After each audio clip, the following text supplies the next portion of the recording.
the way he said that about wearing a mic, I was afraid he was an FBI agent or something. How do you feel about wearing a mic? It's like something you see off a movie. Or Yeah.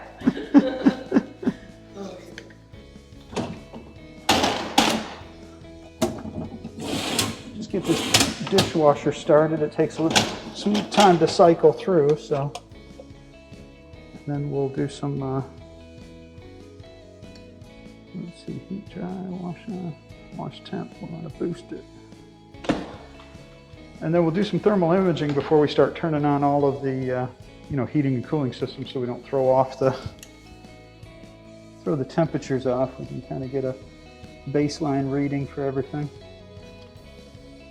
So of course this is a thermal imaging camera, and it just allows us to see different temperatures of the materials there. So we can't actually see in the walls, but the wall studs themselves have a different heat signature. So we can see the stripes on the screen there. And this is how sensitive it is. So if the slightest bit of temperature difference, it's going to pick up on. So you can see the heat from my hand momentarily touching the wall. It picks up on that. So you can imagine if it's that sensitive, if you got water leaking in, missing insulation, overheating wiring, something like that, this baby's going to find it for us.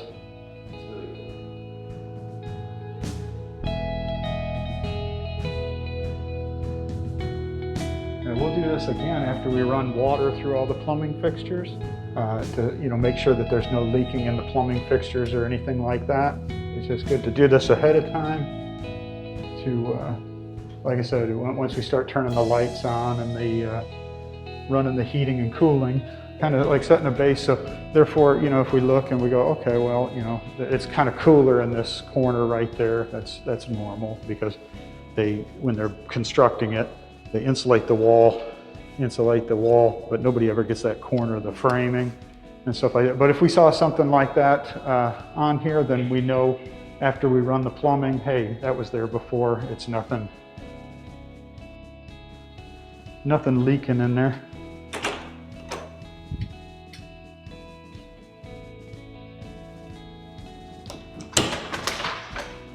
Oh, I am so jealous of your garage.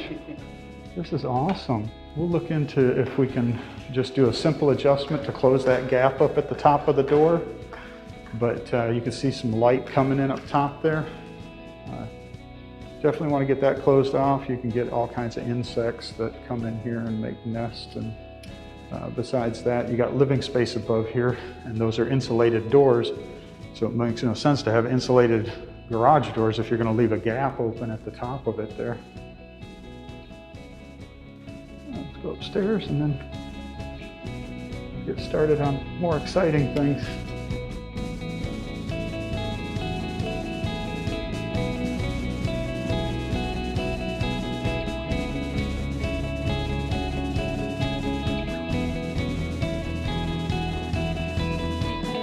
Oh wow, you got another bonus room upstairs there, huh?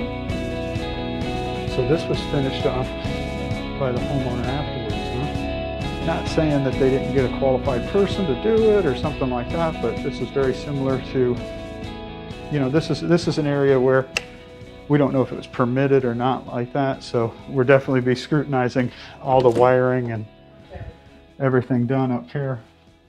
The International Residential Code only applies to 2-story structures.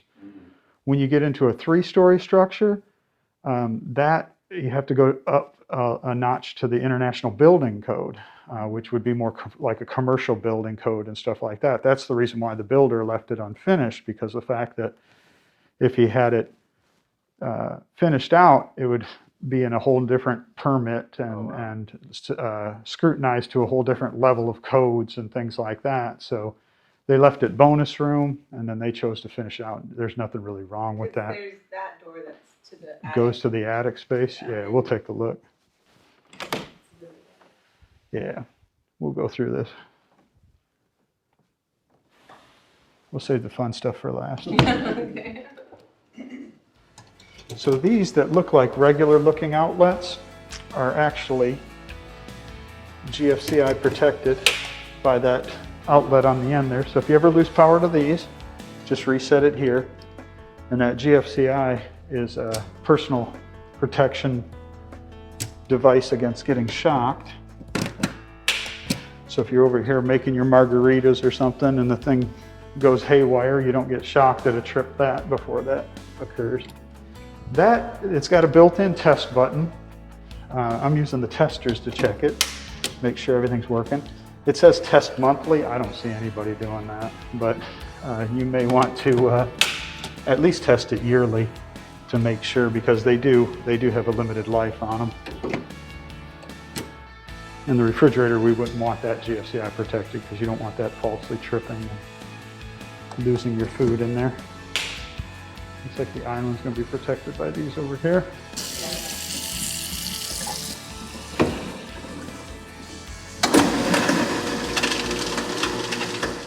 Now this is a little trick that I like to show people that they don't really realize. So this P-trap down here, which is basically to trap water in here to keep odor and bacteria from the sewer from coming up into your house there. But as everybody knows, that's what gets clogged up though. If you're ever under suspicions of anything getting clogged up, a lot of people don't realize you put a light back behind there. You can see if there's anything in that. You can see a little, crud getting around here. Oh, that's cool. Yep, so you could kind of like look through the pipe and make sure that it's not getting clogged up or anything like that. My goodness, what big old ceilings in here. Okay, so this one right here, I want to show you. If you look between these two logs right there, you'll notice a spark that occurs inside there when I flip the switch. So it does a spark igniter, and so that will ignite a pilot light, and then it'll just take a second or two for the flame to turn on. Now they haven't used it in a while, obviously, that's why it's taken so long, so it takes a little bit to bleed the air out of the line and get gas. So does this actually have a chimney, or it's just like a thing, so it doesn't have a It's a direct vent, so what's really nice about this is you got a glass front on here. A glass front, and it's enclosed in here, and what it does is it pulls the combustion from the outside into here, and then your combustion happens, and then it vents directly out there. So the outside, it's a double-walled pipe. The outside is bringing the combustion air in and then venting directly to the outside, so it doesn't less likely having carbon monoxide mixing in. So what I would recommend for you is, so they have the smoke detector carbon monoxide outside of the bedrooms. All the bedrooms have smoke detectors in them, but this one out here is a carbon monoxide smoke detector combo.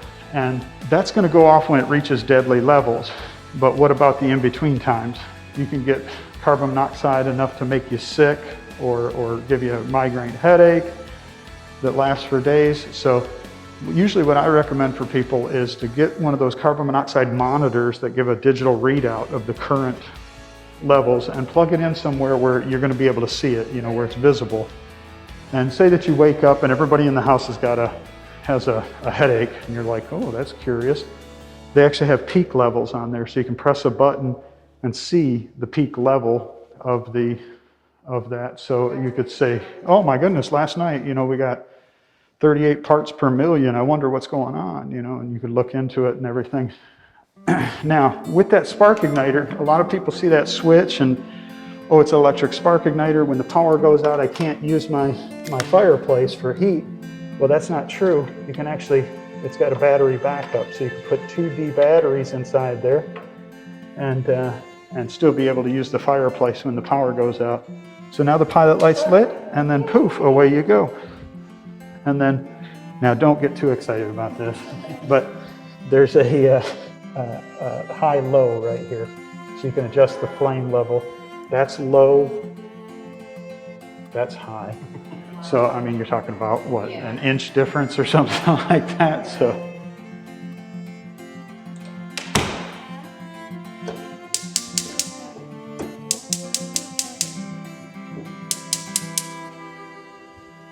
So this is nice.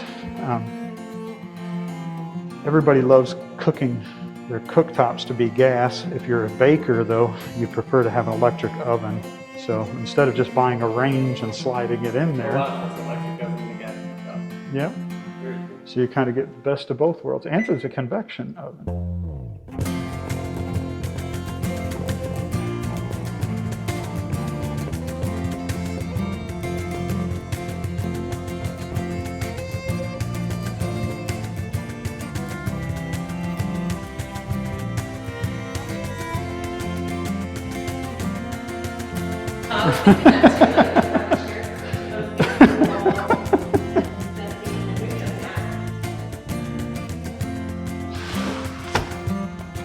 On off on there, on that switch, same thing here.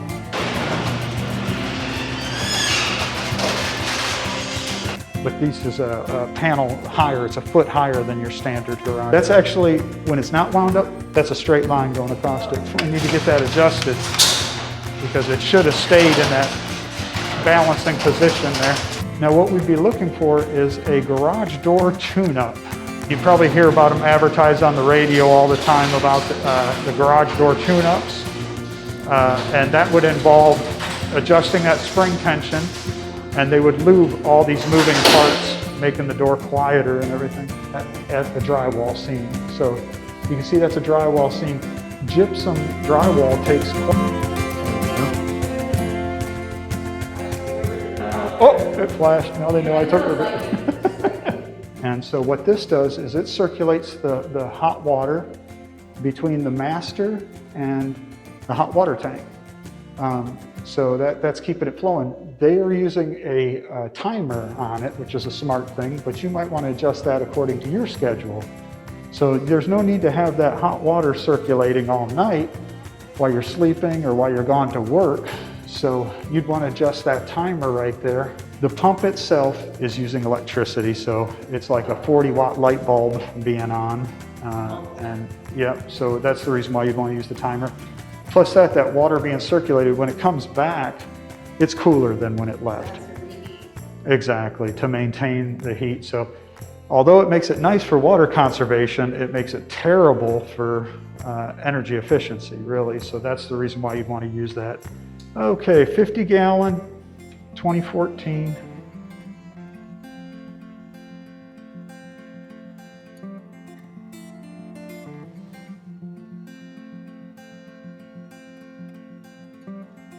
It's going to be at the end of the report for you if you got to look up the model numbers or anything like that. Believe it or not, that's your main water shutoff up there. Yeah. And what's really unfortunate, so I think you'd be best to attack it from this side over here. If you were coming in, put your ladder over here and come in there. But you got to watch it, because if the water heater's been cycled through recently, it's going to get, that pipe's going to be hot. That's going to burn your forearms there. So you want to be real careful. But it's that valve up there that's got the blue label on it. Now this has what's known as arc fault breakers. And so as you can see, they got the test button built into them. That's very similar to the GFCI, which stands for ground fault current interrupter. Arc fault protectors are exactly that. They're looking for arcing.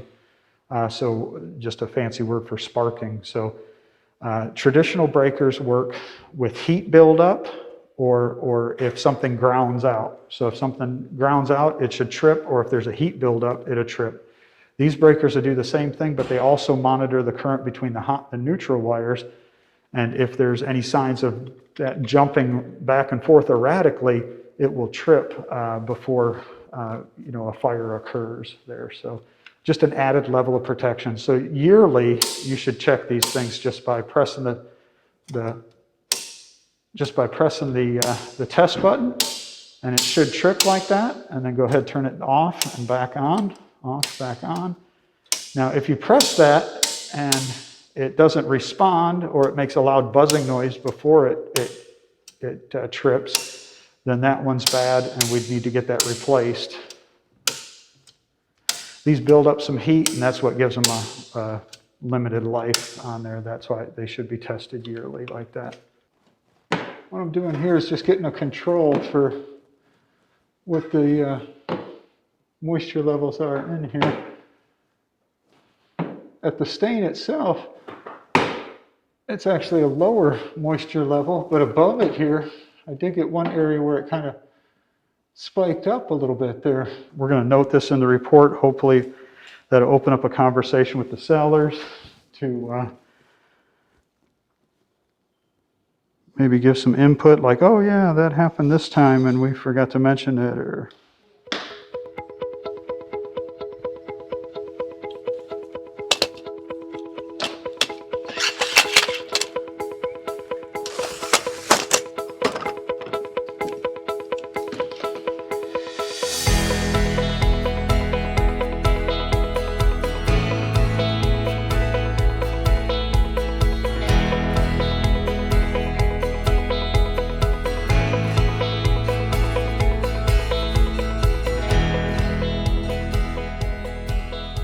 method. So you start at a corner and you kind of build stair steps as you go up like this.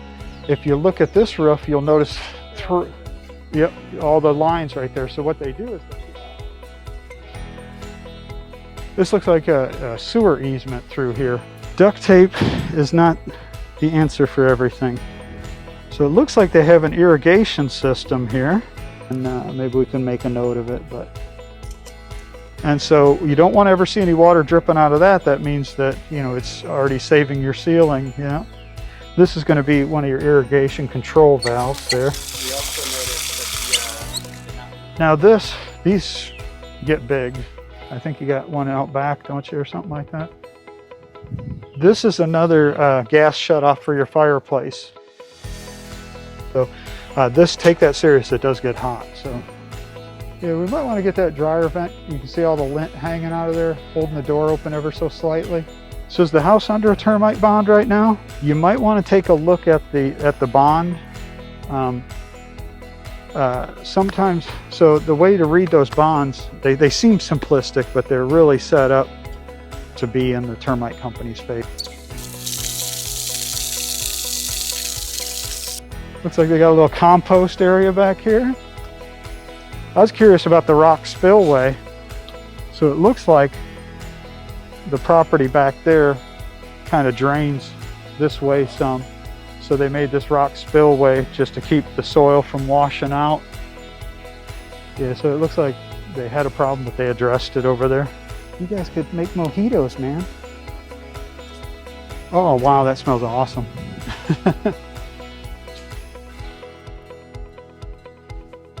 Yeah, as you can see, that probably is pretty good volume of water coming back from off of that back property. So this is that main power shutoff that we're talking about. If that regulator goes bad, this will discharge the excessive pressure out here, or if the temperature builds up too much within the water heater. So sometimes the thermostats can go bad inside the water heater. Gas, of course, if you smell gas, most important thing, get out of the house, but you can shut the gas off from this valve here or this valve here. You'd need a wrench. Grab a hold of this and turn that to line these two holes up, or you can do the same thing on this one. That'll shut the gas off to the whole house.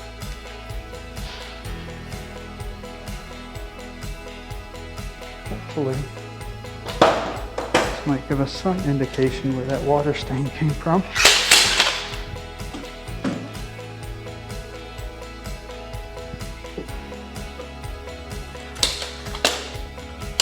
Well, that didn't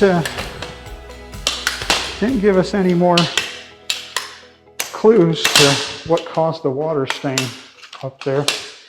Fortunately, the area is visible, so it's not insulated. It is right on the ceiling, and you got the roof rafters there, so you can see into those cavities.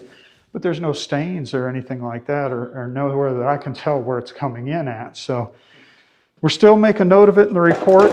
We know that there's problems with the roofing up there, so maybe a roofer can come out and give us more explanation on it when he goes up there and fixes those damaged areas. So this is where all your network goodies are. This is for your security system right there, which they don't have one installed there. Of course, television. This is actually CAD wire, so you could use this for They're using it for telephone, but you could use it for switch it over to network wiring if you wanted. That's an interesting little nook.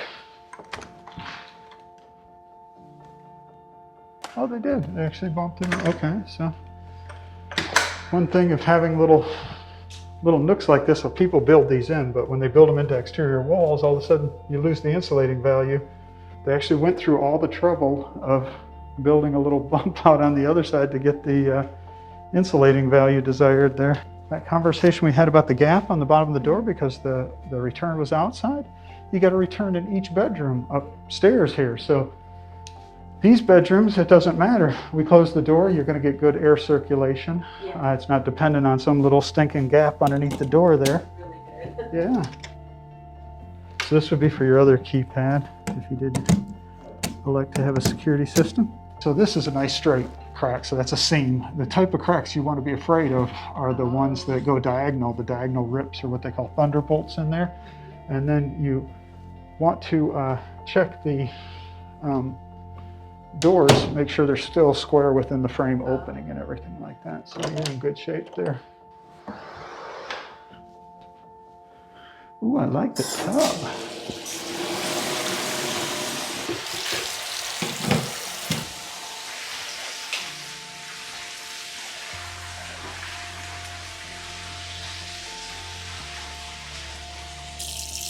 So I don't get a phone call from you later on.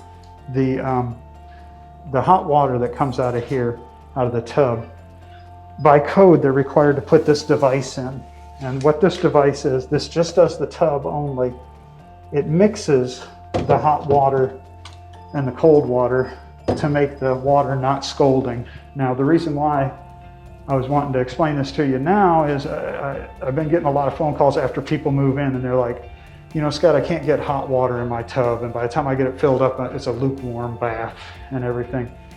That's an anti-scalding device, and the reason why they require them to put that on there by code is because people let their kids use the pool or the tub kind of like as their little personal swimming pool, and when they're in there, if they pull this open, scalding hot water comes out, and so they have to put this in here. However, you're paying all this money to heat water up, and then this device mixes it with cold water, and it comes out there, and then you're not getting the hot water in the tub. So if you don't have, you know, real little ones that are you know, taking baths inside there or something, what you can do is you can remove this cap right here and put a screwdriver in there and pop that off. Typically it's an Allen wrench, and you can adjust that mixture to the hot or cold. So you can get straight hot. So therefore, you know, you're getting real hot water coming to your tub and filling it with hot water.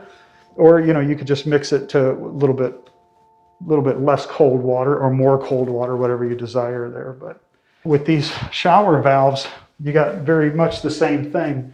So if you took this handle off, it would give you access to a little gear set inside there. And that gear set has a hot or a cold on there too.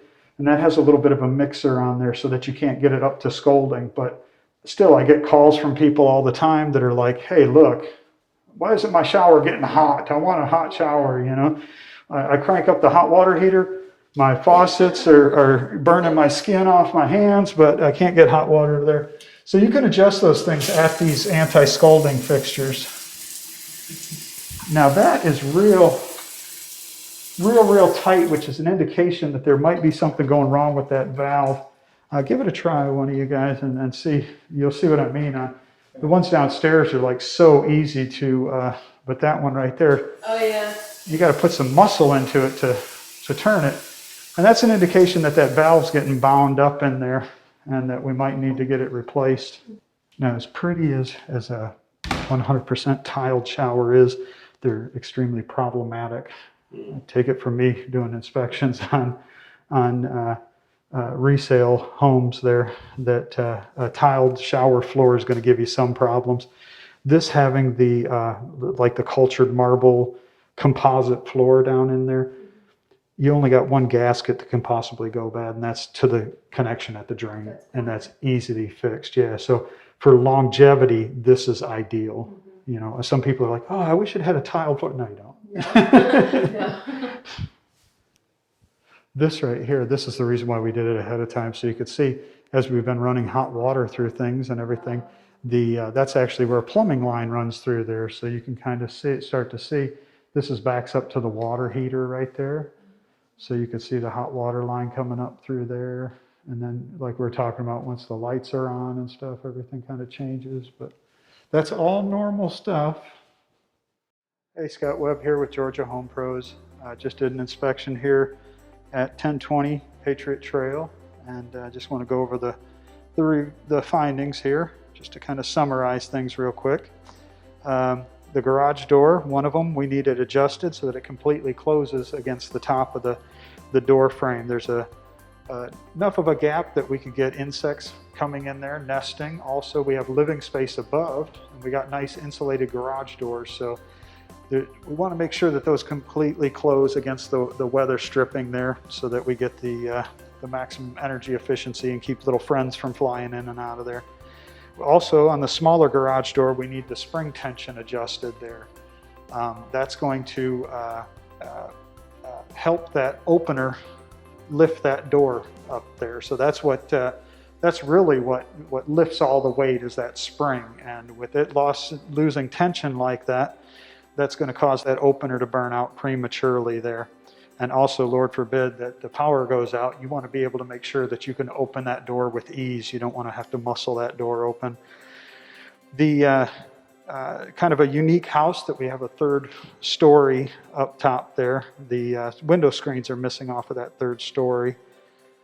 It looks like on the lower roof we got some physical damage to the shingles up there. Somebody's been walking around up there, perhaps painters or something like that.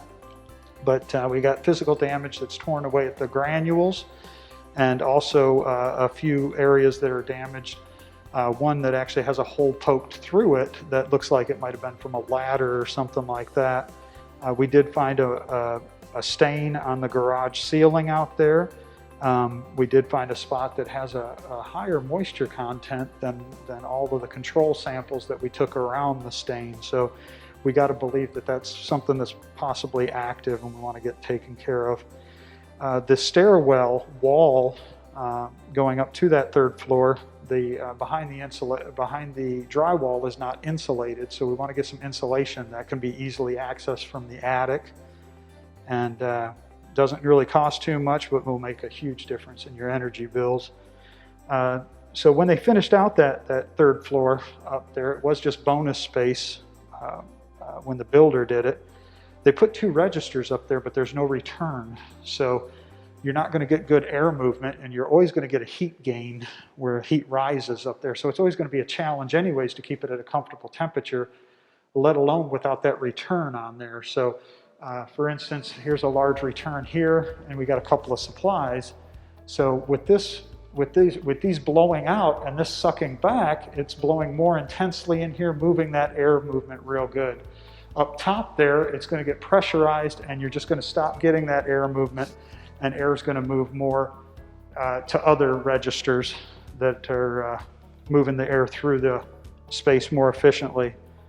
As far as plumbing wise goes, we did pretty good there. We just have a clean out outside that is lacking a cap on there. So they put some duct tape over it, and the duct tape is deteriorated, but we want to make sure we get the proper cap on there, so therefore we don't have sewer gases and odor and bacteria coming up through that on there. The shower valves, the tub shower water valves in the first floor and second floor hall bathrooms, the handle is really loose. Now I don't know if that's somebody just didn't put them on there right, or if it's maybe defective faucets. Also, the same type of faucet in the master is real difficult to turn it on and turn it off. You really got to put some muscle to it to get it on and off, which is an indication that that valve is binding up, maybe some corrosion or something in there, and we want to get that fixed or replaced before it breaks. Laundry, we got a lot of lint built up in the laundry dryer vent We want to get that cleaned out, prevent a dryer vent fire, also to get the maximum efficiency out of our dryer so that it vents out there. There's an interior door that you access the attic space from that third floor. It is literally an interior door. It's not exterior rated. That attic's going to be very hot or very cold in comparison to the rest of the space because it is vented to the exterior there. So we want to make sure we get an insulated door on there with weather stripping and a threshold going on there. Always remember that it's quicker and easier to point out everything wrong with the place than all the fine things to say about it and everything that was working great on it. So we just hit the points that need attention there rather than go over everything that doesn't need attention, everything that's working fine. Go to georgiahomepros.com. That's the name of our business, so easy to remember there. Office number is 770-893-2271. And Sheila will be at the office there, more than willing to help you out.